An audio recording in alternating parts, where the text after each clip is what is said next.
80 کی دہائی سے لے کر تاحال پاکستانیوں کو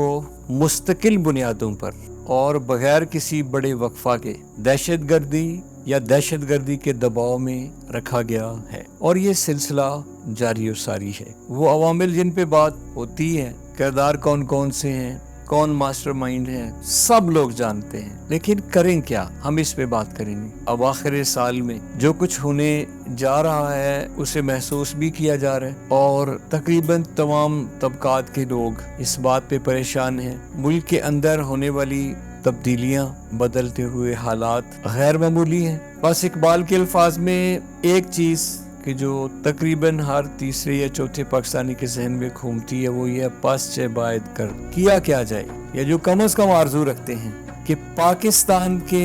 مردوں کو امام حسین علیہ السلام کے خطبات کا مطالعہ فوری طور پہ شروع کرنا چاہیے۔ اردو زبان میں تراجم آ چکے ہیں۔ پاکستان کی خواتین کو جناب سیدہ زینب سلام اللہ علیہا کے خطبات، ان کے ارشادات اور ان کی سیرت کو مطالعہ کرنے میں دیر نہیں کرنی چاہیے۔ میں دہراتا ہوں کہ پاکستان کے مردوں کو امام حسین علیہ السلام کے خطبات اور پاکستان کی خواتین کو جناب سیدہ زینب سلام اللہ علیہ کے خطبات فوری طور پہ مطالعہ کرنا چاہیے، کیونکہ امام حسین علیہ السلام کے خطبات جو آپ نے مدینہ، مکہ اور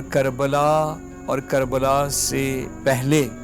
مختلف مواقع پر ارشادات فرمائے، اور واقعہ کربلا سے کئی سال پہلے وقتاً فوقتاً امام حسین علیہ السلام کی جو خطبات ہیں، کم از کم وہ لوگ ضرور پڑھیں کہ جو تجزیاتی طبیعت رکھتے ہیں اور یہ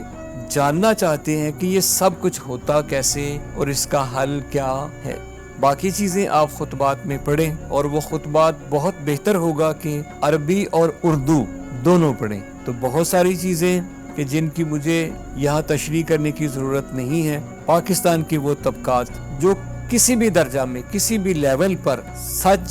سچائی یا سچے کا ساتھ دینے کی آرزو رکھتے ہیں، یا کم از کم صدیوں سے پنپنے والی وہ نفرت کہ جو ظلم، خیانت، غدر، کذب اور مکر کے خلاف وہ رکھتے ہیں، اس نفرت کو اس کی اصلی جگہ پر پہنچانے کے لیے، اور وہ آرزو کہ دنیا میں خیر ہو، برکت ہو اور اچھائی کا غلبہ ہو، اسے بالفعل کرنے کے لیے یا کم از کم سمجھنے کے لیے جناب امام حسین علیہ السلام اور جناب سیدہ زینب سلام اللہ علیہا کے خطبات کا مطالعہ کیا جائے، کیونکہ ان خطبات میں بتایا گیا ہے کہ ایک ظالم معاشرہ پہ مسلط کیسے ہوتا ہے،